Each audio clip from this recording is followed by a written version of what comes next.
Hello pen, good morning. আজ দেখাচ্ছি আমি একটা মানি প্ল্যান্ট গাছ। এই মানি প্ল্যান্ট গাছটাকে আমি এইভাবে বেলি পাকিয়ে দিয়েছি। এটা আমার বহুত পুরনো গাছ, এইভাবে শেপ দিয়েছি।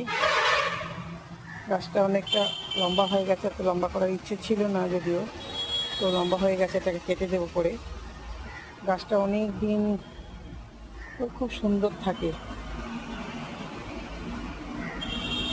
একটু আলো বাতাসে রাখলে গাছটার কালার খুব সুন্দর হয়ে যায়। দেখুন,